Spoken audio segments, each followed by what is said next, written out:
हरियाणे की धरती पा तू बने अवतारी आ गया हो। आओ भाई, महाराज जी नमस्कार। आपका स्वागत है पत्रकारों का। आपका धन्यवाद यहाँ पहुंचने पर, इतनी गर्मी में यहाँ आए हो। धन्यवाद आपका, आपने कीमती समय हमें दिया। अपने कोई ऐसी बात नहीं, अब तो जो भक्तों को छोड़ के आप अपना कीमती समय हमें दे रहे हैं। हाँ, कोई बात एक छोटा सा प्रश्न है मेरा। हाँ, बताओ जी। जब कोई व्यक्ति पैदा होता है तो उसका ध्यान होता है कि मैं पैसे कमाऊं हाँ हाँ और अपने परिवार का लालन पालन करूं, हाँ, ठीक बात है। तो आपने वो रास्ता क्यों नहीं चुना? पहले मैंने वही रास्ता चुन रखा था, अच्छा। फिर मुझे अध्यात्म ज्ञान हुआ हम्म। कि जब आप परमार्थ पर लगेंगे तो अपना भी भला करेगा भगवान और दूसरे का भी होगा। अपने लिए तो पशु भी करता है, पक्षी भी करते हैं, एक दूसरे का छीन कर खाते हैं, यही इंसान कर रहे हैं। इसलिए इंसान में और पशु में अंतर होना चाहिए। अच्छा। और भगवान का एक विधान है, कर भला हो भला, अंत भले का भला। आपको मालूम कैसे पड़ा कि भाई मेरे को इस रास्ते पे जाना चाहिए? ऐसा कुछ तो हुआ होगा जीवन में आपका। वो बहुत बड़ी कहानी है यार, वो कहानी इतनी लंबी है, इतना टाइम नहीं, मैं थोड़ा ब्रीफ कर देता हूँ। हाँ हाँ। मैं जूनियर इंजीनियर था, इरिगेशन डिपार्टमेंट। अच्छा।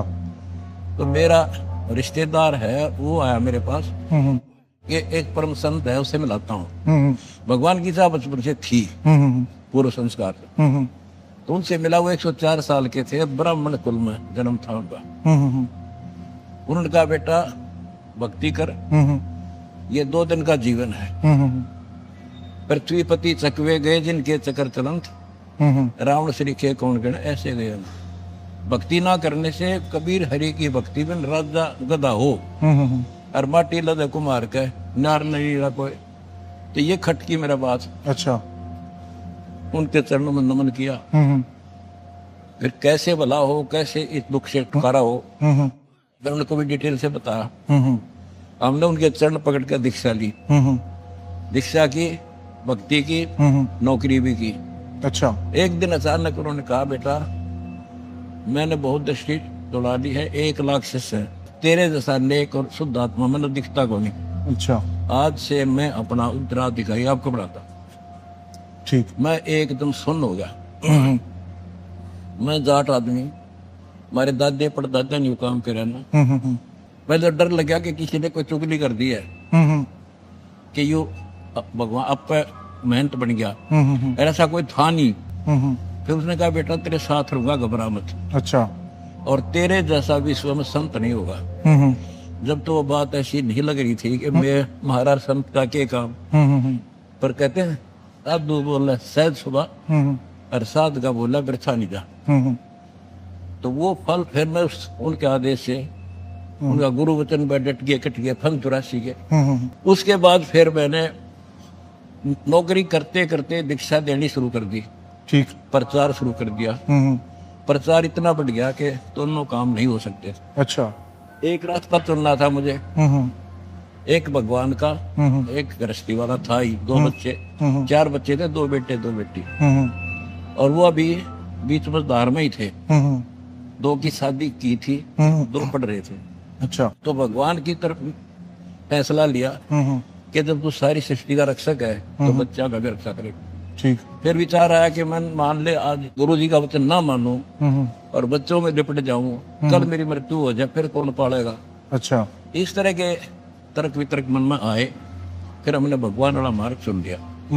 उस परमपिता की, गुरुदेव की शक्ति से, उनके आशीर्वाद से आज वो बच्चे भी 1 नंबर में और मैं भी आपने बेरा में दो। इतनी सी बात है। जैसे आप खुद डाउटफुल थे कि भगवान का रास्ता चुने या गृहस्थ जीवन चुने, आपके जो विरोधी है वो खुद मानते हैं कि जो आपकी दान दीक्षा ले लेते हैं उनको साथ भी यही होता है, चाहे तो सिर्फ आपकी सेवा करेंगे या गृहस्थ जीवन छोड़। ऐसा कुछ नहीं है। कमाल है, मैं तो भक्ति करूँ था, नौकरी करूँ था। पर आपने भी तो आखिरी में एक रास्ता चुना ना। आदेश हुआ ना, फिर भक्ति सेवा कर, प्रचार कर। तो मतलब एक ने तो एक भगत सिंह पर कुर्बानी दी तो देश आजाद हुआ, सारे थोड़े मर गए। अच्छा। कोई बात करे तो मतलब जो आपके भगत है वो दोनों तरफ जा सकते हैं? नहीं, इधर ताड़ा इन्होंने तो भक्ति करनी है, पर सेवा करनी है बस। अच्छा। अपना काम करो, राम रटो, नाम उठत नाम बैठत नाम सोत जागवे, नाम खते नाम पीते नाम सीते लागे। एक आपने कुछ दिनों पहले बयान दिया था कि आप शास्त्रार्थ के लिए ओपन है, ओपन। बिल्कुल कोई भी आए, कोई आओ। उसका तरीका क्या है? मान लीजिए कोई बच्चा आपके साथ या कोई जो बच्चा नहीं, बच्चे ने बच्चा मतलब? पहलवान के लायक बालक आके आ जाए कुश्ती लड़ूंगा, लड़ेगा फिर कट्टे गाड़ी जी बराबर का। अच्छा। वेट में ले तो शंकराचार्य चारों अच्छा, कदे आ जाओ। उनके अलावा कोई और? इतने महंत बने बैठे हैं जिनके पास चेले बुका रखी, प्रेमानंद जैसे। अच्छा कोई आओ मेरे साथ, अनुरुद्ध आचार्य और ये तो अच्छा, इनमें से कोई भी आए कोई तो, आओ। तो उसका तरीका क्या होगा? तरीका ये होगा, चैनल बुक करा जाएगा, अच्छा। वो अपना पक्ष रखेंगे, हम अपना रखेंगे। हम्म। मेरा जो ज्ञान है वो मैं बताऊंगा, हाँ। वो अपना बताते रहेंगे, बीच में तर्क कुतर्क नहीं होगा, अच्छा अच्छा। फैसला जनता करेगी। अ, वहाँ इनकी डिबेट देखिए, बीच में कहाँ कर देते हैं, वो तो डिबेट है मतलब एक सभ्य तरीके से। सब तरीके। सवाल कौन पूछेगा आप दोनों से फिर? सवाल तो पूछने की जरूरत को नहीं, हम्म। वो अपना ज्ञान बताए, अच्छा। आप क्या दिशा दे रहे हो, मैं अपना ज्ञान बताऊंगा और शास्त्र दिखाऊंगा हम्म। कि ये शास्त्रों में प्रमाण है, तुम दिखा दो। अच्छा, और फिर? देखो संविधान है, हम्म।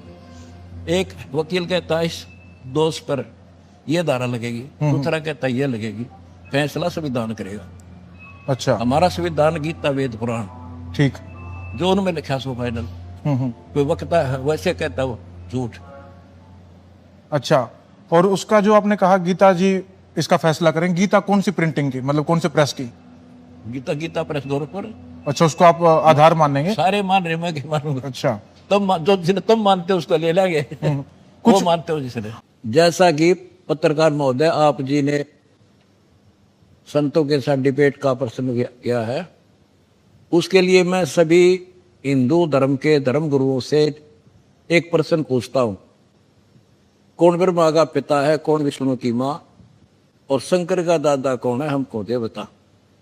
इनको ना पता हो ना, फिर मैं बता दूंगा डिबेट में। आप लोगों से पहले भी संत हुए, जैसे ओशो थे, उनके बारे में आपका क्या विचार है? दिन था तो कभी जीरो, बट उनके भी काफी अच्छे फॉलोवर हुए। फॉलोअर तो एक स्टूडेंट है, उसने कहा 2 जमा 2 5 पढ़ा देगा, 2 पोल दो रट लेगा, तो वो तो क्लियर दूसरा करेगा नहीं, 5 नहीं होते 4 होते हैं। जैसे आप एक टाइम पे जूनियर इंजीनियर थे, पढ़े लिखे थे, ऐसे ही ओशो के जो भगत थे वो तो अमेरिकन थे ज्यादातर, वेस्टर्न कल्चर के।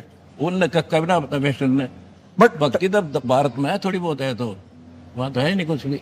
बट यहाँ तो ढकोसले ज्यादा हैं। ढकोसले तभी तो मैं खड़ा हुआ, मेरे को खड़ा किया। नहीं, आप एक देख मैं सिंपल कपड़े हैं और वो किरण कितने बाउंडर कर रहे, कहते कंठी माला पहरे से क्या हो, ऊपर डूंडा साधु का और भीतर रखा खो, ऊपर दिखावा संतर भक्ति है नहीं, वो जीरो हमें। जो जैसे आपने ये इतना बड़ा वो बना रखा है साम्राज्य, कुछ लोग इस साम्राज्य के नाम पर कुछ गलत काम करते हैं, नाम तो नहीं लेंगे उनका, उनके बारे में आपके क्या विचार है? देखो जिनको आत्मज्ञान नहीं है वो ऐसे कर्म करा करे। हमने भगवान से भय है, डर है, कल संसार छोड़ कर जाएंगे, उसको पाई पाई का हिसाब देना होगा। गरीबदास की वाणी में है, तुमने उस दरगाह का महल नहीं देखा और धर्मराज में कह तिल तिल का लिखा। हमने वो लिखा है, वहां के जवाब देंगे। इन दिखता को ना बालक है तो पैसा लेकर इस जहर न खावे, जिंदा जिंदा रखे उनका। अच्छा, जैसे कुछ संत हैं वो कह रहे हैं भाई इकट्ठे हो जाओ अदरवाइज आप कटोगे।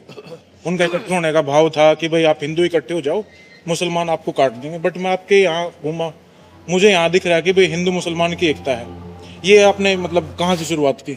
देखो मैं कबीर जी का फॉलोअर हूँ, मेरा कबीर भगवान है, और उन्होंने हिंदू मुस्लिम एक सब एक बताया, जीव हमारी जाति है, मानव धर्म हमारा, हिंदू मुस्लिम सिख ईसाई धर्म नहीं कोई ना। पहले कौन थे? पहले सिर्फ आदि सनातन धर्म था जिनको हिंदू कह लो, उसी से ईसाई बने, यहूदी बने, उसी से मुसलमान बने, उसी से सिख बने। आज मैं हिंदू हूँ, कल मृत्यु के बाद मुसलमान का जन्म ले लूँ, फिर वो झंडा उठा लूंगा हिंदुओं का दुश्मन। और आज मैं अरे मुसलमान का दुश्मन बन जाऊँ, ये मूर्खता की बात है, छोटी सोच। भगवान के विधान से जो परिचित नहीं है वो डिवाइड करेगा नहीं। आपको लगता है भारत में हिंदू खतरे में है? नो, उनकी सोच खतरे में है। नहीं, ये मतलब उनके मन में, आपने कहा ना उनकी सोच खतरे में है। उनके अंदर ये सोच किसने डाली कि भाई हिंदू खतरे में है? अज्ञान ने डाली।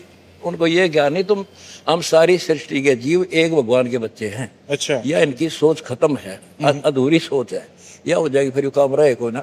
और आपको क्या लगता है कि भाई आप इस काम को, मतलब जो आप कह रहे हैं सोच को मैं ठीक कर दूंगा, कर पाएंगे? कर दूंगा। सारी पृथ्वी में आदि सनातन धर्म का बढ़ा देंगे हम, देख 4 साल में कर दूंगा, नोट कर ले। एक आखिरी सवाल, आपकी उम्र 76 साल, मुझे जो जानकारी हुई, 75 पूरा हो जाएगी। 75। आप मेरे साइड में खड़े हैं, मैं 30 साल का, लगते नहीं आप 76 साल के। इसका राज क्या है? अब ये मैं ना बताऊं। सारी ना बताया। असली काम की बात आपने छोड़ दी। बस यह छोड़ूंगा। ये परमात्मा की कृपा। गुरुजी बहुत बहुत धन्यवाद, आपने कीमती आपका धन्यवाद, आपने कट्टे की बात पूछी है। ध्यान तेरे का बोले डंका दुनिया के मत छा गया हो।